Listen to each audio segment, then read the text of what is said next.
عباده الذين اصطفى ما بعد فأعوذ بالله من الشيطان الرجيم بسم الله الرحمن الرحيم سبحان الذي أسرى بعبده ليلا من المسجد الحرام إلى المسجد الأقصى الذي باركنا حوله لنريه من آياتنا إنه هو السميع البصير.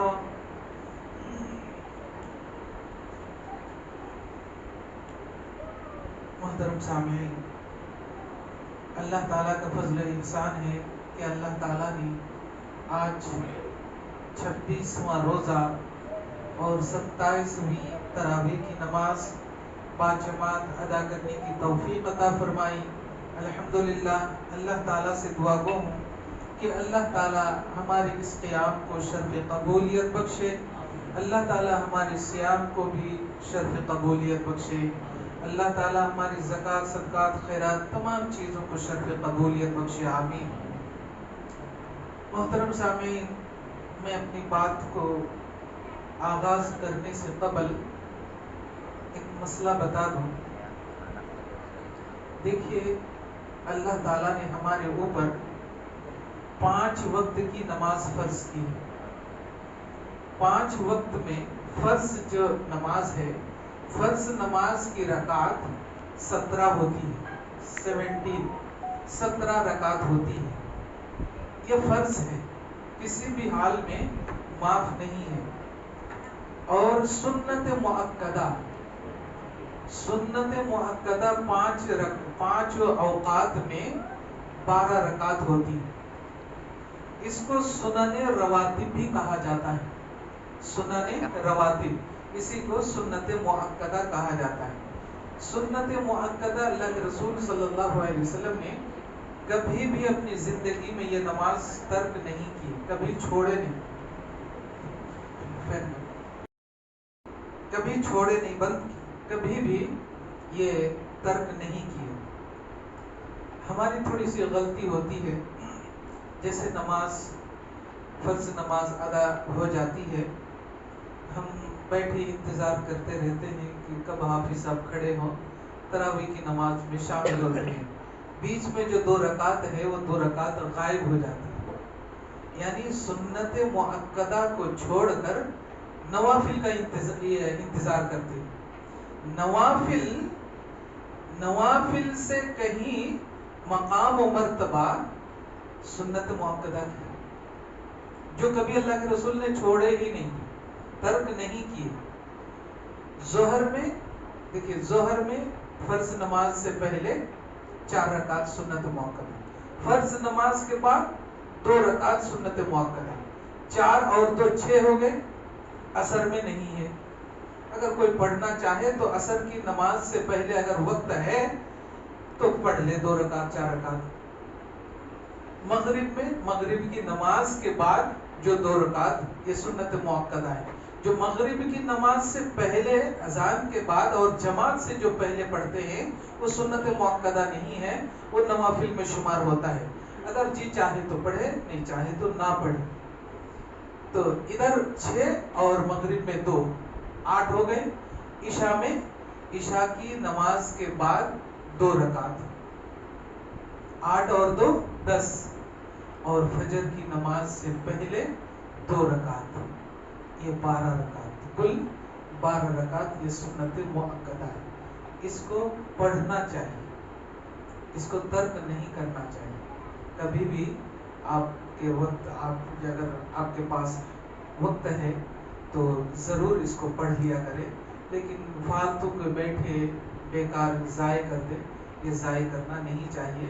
اس کو اللہ کے رسول صلی اللہ علیہ وسلم تاکیداً پڑھا ہے اور تاکید کے ساتھ پڑھنے کا حکم دیا ہے. اللہ کے رسول صلی اللہ علیہ وسلم نے ارشاد فرمایا، من احب سنتی فقد احبنی، جو میری سنت سے محبت کی اس نے مجھ سے محبت کی. اور یہ اللہ کے رسول کی سنت ہے. یہ جو نماز جو میں 12 رکعت گنوائی، یہ اللہ کے رسول صلی اللہ علیہ وسلم کی یہ سنت ہے. من احب سنتی فقط احبنی، جس نے میری سنت سے محبت کی اس نے مجھ سے محبت کی. ومن احبنی کان معی فی الجنہ، اور جس نے مجھ سے محبت کی وہ میرے ساتھ جنت میں ہوگا. اللہ تعالیٰ ہمیں نصیب فرمائے. تو کتنی خوبصورت بات ہے. تو سنت سے محبت کرنے کا جو اللہ کے رسول صلی اللہ علیہ وسلم نے پیغام دیا ہے اس حدیث کے اندر، جو بھی سنت سے محبت کرے گا، محبت کا مطلب عمل پیرا ہونا، عمل کرنا. جو عمل کیا وہی محبت ہوئی، اور جب عمل کر لیا محبت ثابت ہو گئی. تو اللہ کے رسول صلی اللہ علیہ وسلم کی یہ خوشخبری، ومن احبنی کان معی فی الجنہ، جو مجھ سے محبت کی وہ میرے ساتھ جنت میں ہوگا. اتنا بڑا پیغام ہے جو نبی کریم صلی اللہ علیہ وسلم کا. لہذا اس چیز کو آپ ترک مت کیجیے، کبھی بھی اس طرح جو ہے چھوڑیے مت. آئیے اب میں اپنی بات کی طرف آتا ہوں. دیکھیے ایک بات اور بتا دوں، آج 27ویں رات ہے جو طاق رات کہلاتے ہیں. آج ہم اس رات کی جو فضیلت اللہ تعالیٰ نے بیان کی ہے، اِنَّا أَنزَلْنَاهُ فِي لَيْلَةِ الْقَدْرِ وَمَا أَدْرَاكَ مَا لَيْلَةُ الْقَدْرِ لَيْلَةُ الْقَدْرِ خَيْرٌ مِّنْ أَلْفِ شَهْرٍ، کہ یہ وہ رات ہے جو 1000 مہینے کی عبادت سے بڑھ کر ہے، بہتر ہے آج کی رات کی عبادت.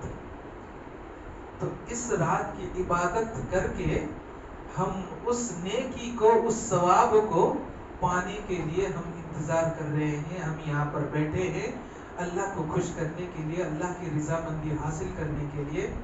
اب نہ جانے آج کی رات ہمیں نصیب ہوئی، ہو سکتا کہ نہ جانے کس کو اگلی رات جو 29ویں رات ہے نہ جانے کس کو نصیب ہو یا نہ ہو، یا پھر اگلے سال ہم یہی رات کو ہمیں نصیب ہو یا نہ ہو، کسی کو معلوم نہیں. اس لیے آپ سے میں بار بار یہ بیچ بیچ میں آپ کو میں یاد دلاتا ہوں کہ آپ اپنے گناہوں کی بخشش ضرور طلب کریں.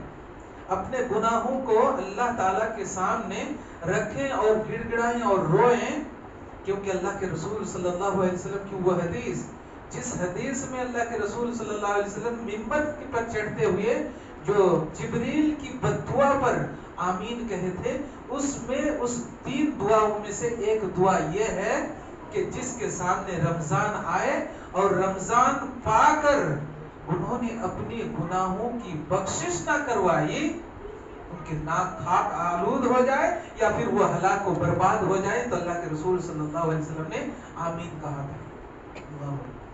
تو ہمیں اس حدیث کا مصداق نہیں بننا ہے، بلکہ ہمیں اپنے گناہوں کی مغفرت مانگنی ہے، ہمیں گناہوں کی بخشش مانگنی ہے، رو رو کر گڑ گڑا کر جو ہے اللہ تعالیٰ سے گناہوں کی بخشش مانگنی ہے. جو آج یہ برکت والی رات ہے، انشاءاللہ ہم سب مل کر کے اللہ تعالیٰ کے سامنے گڑ گڑائیں گے، روئیں گے اور اپنی بخشش مانگیں گے ضرور انشاءاللہ. آج میں آپ کے سامنے ایک پیغام لے کر آیا ہوں. وہ پیغام ہے اللہ کے رسول صلی اللہ علیہ وسلم جو شب معراج اللہ کے رسول صلی اللہ علیہ وسلم کا ہوا تھا، اس میں ایک دردناک واقعہ ہے جو امام بخاری رحمۃ اللہ علیہ نے اپنی صحیح بخاری کے اندر نقل کیے ہیں. اس واقعہ کا کئی پہلو ہیں، لیکن ان تمام پہلو کے اوپر ہم بات نہیں کر سکتے. ایک پہلو کے اوپر بات کرنی ہے اور آپ کے ذہن کو، آپ کے ایمان کو تازہ کرنے کی میں کوشش کروں گا. آئیے سب سے پہلے اس آیت کا ترجمہ سن لیتے ہیں جس کو میں نے تلاوت کی تھی کہ سبحان الذی اسری، سبحان الذی اسری بعبدہ، کہ تیری ذات پاک ہے. سبحان الذی اسری بعبدہ لیلا من المسجد الحرام الی المسجد الاقصی، کہ تیری ذات پاک ہے کہ جس نے راتوں رات اپنے بندے کو مسجد حرام سے مسجد اقصی تک لے گئے. مسجد اقصی یعنی بیت المقدس کو مسجد اقصی کہا جاتا ہے. الذی بارکنا حولہ لنریہ، اور اس مسجد اقصی اور مسجد حرام کے ارد گرد اللہ تعالیٰ نے برکت رکھی ہے. لنریہ من آیاتنا، کیا تم اللہ تعالیٰ کی نشانیوں کو دیکھتے نہیں؟ انہ هو السمیع البصیر، یقیناً اللہ تعالیٰ سننے والا اور دیکھنے والا ہے. یہ آیت اللہ کے رسول صلی اللہ علیہ وسلم کہ جو شب معراج ہوا تھا، اس شب معراج کا واقعہ اس آیت کے اندر ہے. تو ایک لمبا چوڑا ایک واقعہ ہے. اس کے اندر اس شب معراج کے اندر اللہ کے رسول صلی اللہ علیہ وسلم کو جو عالم برزخ کے اندر سیر کروایا گیا تھا، یعنی اللہ کے رسول صلی اللہ علیہ وسلم کو جنت کا بھی سیر کروایا گیا اور جہنم کا بھی سیر کروایا گیا. اسی میں ایک عالم برزخ ہے، جو عالم برزخ میں اللہ کے رسول صلی اللہ علیہ وسلم کا جب سیر کروایا گیا تو اس میں بہت ساری چیزیں آپ صلی اللہ علیہ وسلم نے دیکھی. ایک بات دیکھی، وہ بہت ہی عبرتناک اور دردناک واقعہ ہے جو میں ایک ایک کر کے پوائنٹ ٹو پوائنٹ میں آپ سے خطاب کرتا ہوں. اللہ کے رسول صلی اللہ علیہ وسلم کو جب عالم برزخ کا دورہ کرایا گیا، سیر کرایا گیا، تو ایک جگہ دیکھا کہ کچھ آدمی ہیں جس کا سر ہیڈ بہت بڑا ہے، ایک دم بڑا بڑا جو ہے ہیڈ ہے، بڑا بڑا سر ہے، اور اس سر کو بڑے بڑے پتھر سے کچلا جا رہا ہے. پھر صحیح ہو جاتا ہے، پھر اسے کچل دیا جاتا ہے.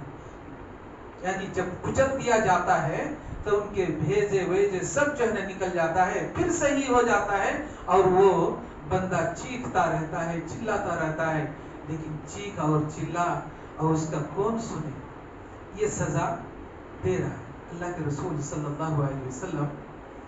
یہ دردناک واقعہ، یہ دردناک حادثہ اللہ کے رسول صلی اللہ علیہ وسلم نے بذات خود اپنے آنکھوں سے دیکھا ہے. دیکھتے ہی اللہ کے رسول صلی اللہ علیہ وسلم نے جبریل امین سے پوچھا، یہ کون لوگ ہیں جو اسے اتنی سزا دی جا رہی ہے کہ انہیں ایک تو جو ان کا سر تھا وہ سر ان کی کیفیت نہیں ہے، جس کے بدل کر کے بہت بڑا کر دیا گیا ہے، اور پھر اسے پتھر سے کچلا جا رہا ہے، اسے پھر ٹھیک کر دیا جاتا ہے، پھر کچلا جا رہا ہے، پھر ٹھیک ہو جاتا ہے. یہ سزا بار بار کنٹینیو دی جا رہی ہے. آخر ان کا گناہ کیا ہے؟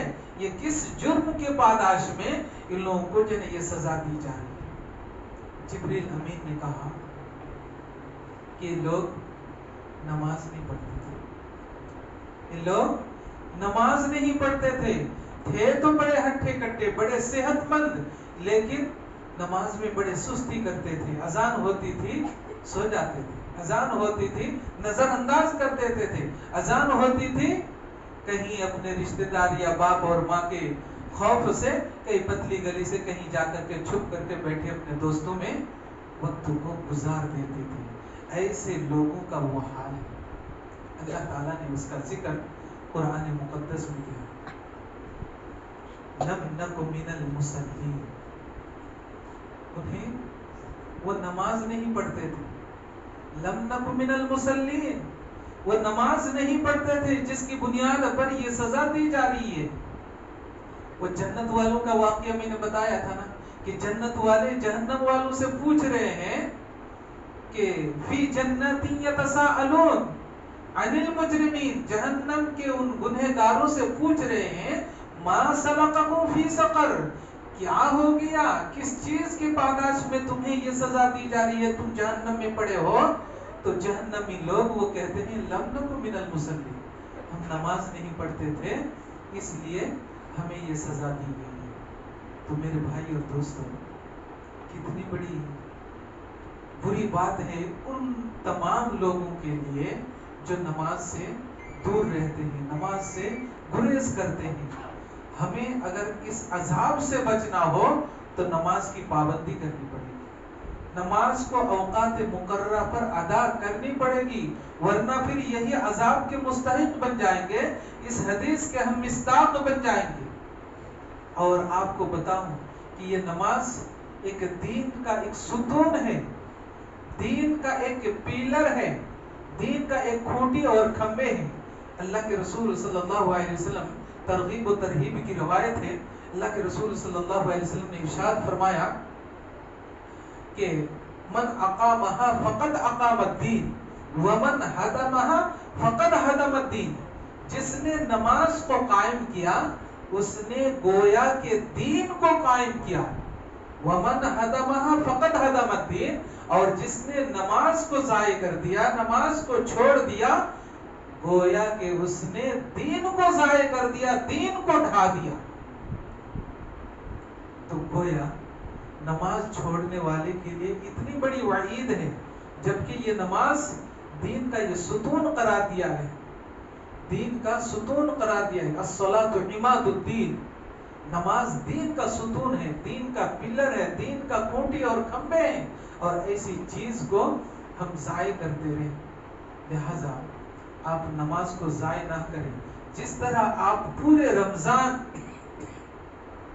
نماز پڑھتے ہوئے آئے، یہی سلسلہ اگر 11 مہینہ بھی جاری رکھیں گے تو انشاءاللہ ہماری آخرت اور عاقبت بن جائے گی۔ ایک مہینہ، آپ فل ایک مہینہ جب پڑھ سکتے ہیں تو 11 مہینہ کیوں نہیں پڑھ سکتے؟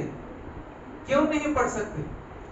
آپ کو وہ آیت جو رمضان کے تعلق سے اللہ تعالیٰ نے نازل فرمایا، یا ایھا الذین آمنوا کتب علیکم الصیام کما کتب علی الذین من قبلکم لعلکم تتقون، کہ اے وہ لوگ جو ایمان لائے ہو، تمہارے اوپر روزہ کو فرض قرار دیا گیا ہے، کما کتب علی الذین من قبلکم، جیسا کہ تم سے پہلی امتوں کے اوپر بھی فرض کیا گیا تھا، لعلکم تتقون، تاکہ تم ڈرنے والے بن جاؤ۔ یہ جو آخری جو ٹکڑا ہے، تاکہ تم ڈرنے والے بن جاؤ، یہ روزہ فرض کرنے کی حکمت اس ٹکڑے کے اندر ہے۔ ذرا غور کر لیجئے اس آیت کے اس ٹکڑے کے اوپر، لعلکم تتقون، تاکہ تم ڈرنے والے بن جاؤ۔ ایک انسان جب سحری کھا لیتا ہے، سحری کھانے کے بعد کتنوں بھی پیاس لگ جائے گلاس منہ پہ لاتا نہیں، کتنوں بھی بھوک لگ جائے، کھانا سامنے ہو تو بھی ہاتھ بڑھاتے نہیں، ڈرتا ہے اللہ سے، کیونکہ اللہ تعالیٰ کا حکم ہے کہ سحری کھانے کے بعد غروب آفتاب تک اس کے بیچ میں کھانا پینا، ملنا، بیوی سے ملنا جلنا، فضول باتیں، دیگر لہو و لعب، تمام چیزوں سے منع کر دیا گیا ہے، اس لیے ان تمام چیزوں سے وہ ڈرتا ہے۔ یہی ڈر بتایا۔ ایک انسان بیڑی پینے کی عادت ہے، ایک انسان کو گٹکا کھانے کی عادت ہے، ایک انسان کو سگریٹ پینے کی عادت ہے، ایک انسان کو پان مسالہ کھانے کی عادت ہے، چائے پینے کی عادت ہے، لیکن یہ تمام عادتیں رمضان میں چھوٹ جاتی ہیں، رمضان میں پورے رمضان میں چھوٹ جاتی ہے۔ کیوں؟ لعلکم تتقون، تتقون میں وہ داخل ہے، وہ ڈر رہے ہیں کہ میں روزے سے ہوں، میں کیسے سگریٹ پیوں، میں کیسے جناب چائے پیوں، میں کیسے تمباکو اور مسالہ کھاؤں۔ یہ اللہ تعالیٰ سے ڈرتا ہے۔ جب اللہ تعالیٰ سے ایک مہینہ ڈر کر کے وہ سارے نشہ کو چھوڑ سکتا ہے اور 5 وقتہ نماز پڑھ سکتا ہے، تو پھر 11 مہینے کیوں نہیں ڈرتا؟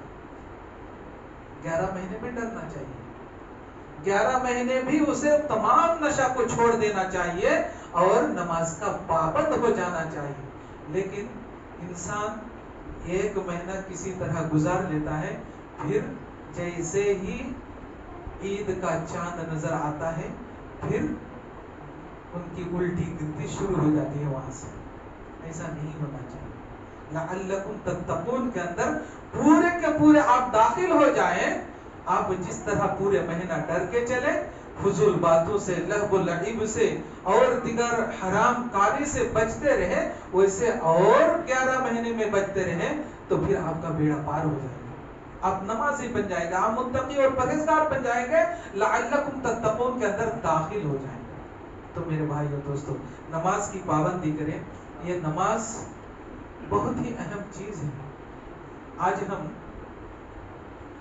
اللہ کی رضا حاصل کرنے کے لیے ہم اللہ کے راستے میں خرچ کرتے ہیں، اللہ کے راستے میں صدقہ و خیرات کرتے ہیں، اپنے گناہوں کی بخشش مانگتے ہیں، لیکن نماز کے اندر بھی اللہ کے رسول صلی اللہ علیہ وسلم نے ایک ایسی خوبی بتایا ہے کہ جو انسان نماز کی پابندی کرتا ہے اللہ تعالیٰ اس کے گناہوں کو معاف کر دیتا ہے۔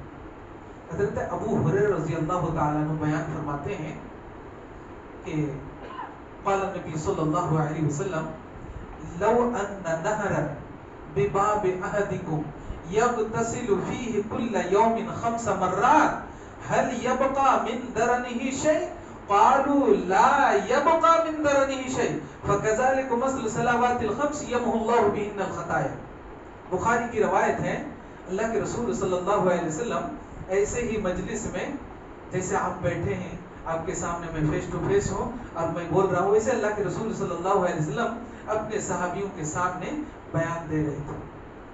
پوچھ لیا، اے میرے ساتھیوں، اے میرے صحابیوں، سنو، لو ان نہرن بباب احدکم، اگر تمہارے گھر کے دروازے کے سامنے کوئی بہتی ہوئی ندی، نہر یا تالاب ہو، لو ان نہرن بباب احدکم یغتسل فیہ کل یوم 5 مرات، اور اس بہتی ہوئی ندی یا نہر یا تالاب میں رات دن کے اندر 5 مرات 5 مرتبہ غسل کرو، تو بتاؤ هل يبقى من درنه شيء، بتاؤ کہ کچھ تمہارے بدن میں میل کچیل باقی رہ سکتا ہے؟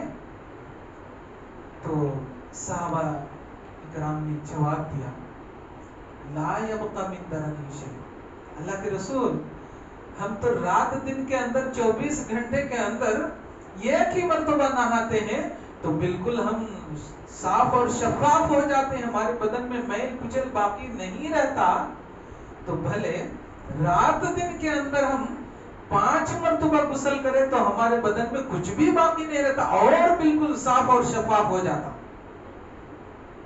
اللہ کے رسول صلی اللہ علیہ وسلم نے مثال دے کر کے کہا، فَكَذَلِكَ مَثْلُ الصَّلَوَاتِ الْخَمْسِ يَمْحُو اللَّهُ بِهِنَّ الْخَطَايَا، کہا بس ٹھیک اسی طرح کہ 5 مرتبہ غسل کرنے سے جب بدن میں میل کچل باقی نہیں رہتا، ویسے ہی رات اور دن کے اندر 5 مرتبہ 5 اوقات کے نماز ادا کرنے سے سارے گناہ جھڑ جاتے ہیں، سارے گناہ مٹ جاتے ہیں، بالکل صاف اور شفاف ہو جاتے ہیں۔ یمحو اللہ بہن الخطایا، وہ بالکل گناہوں سے پاک اور صاف ہو جاتے ہیں۔ یہ نماز پڑھنے کی بنیاد ہے۔ تو ہمیں اپنے گناہوں کی بخشش نماز کے اندر بھی رکھی ہے، تو کیوں ہم اس نماز کو کیوں ترک کریں؟ اس لیے نماز کو ترک نہیں کرنا چاہیے، نماز کو پابندی کے ساتھ پڑھنا چاہیے۔ اور ایک بات بتا دوں، اللہ کے رسول صلی اللہ علیہ وسلم ارشاد فرماتے ہیں، ترغیب و ترہیب کی روایت ہے کہ جب میدان محشر قائم ہوگا تو اللہ تعالیٰ بنی آدم سے دیگر چیز نہیں پوچھیں گے کہ تم نے حج کیا تھا کہ نہیں، تم نے صدقہ و خیرات کیا تھا کہ نہیں، تم نے اور دیگر چیزوں کو، تم نے غریبوں کو کھلایا تھا کہ نہیں۔ اگر پوچھے گا تو یہی نماز کے بارے میں پوچھے گا، سوال ہوگا تو نماز کے بارے میں سوال ہوگا۔ حدیث سن لیجیے، اللہ کے رسول صلی اللہ علیہ وسلم ارشاد فرماتے ہیں، اول ما یحاسب به العبد یوم القیامہ الصلاۃ، سب سے پہلے نماز کے متعلق سوال ہوگا بندے سے کہ تم نے نماز پڑھی تھی یا نہیں، تم نے نماز قائم کی تھی یا نہیں۔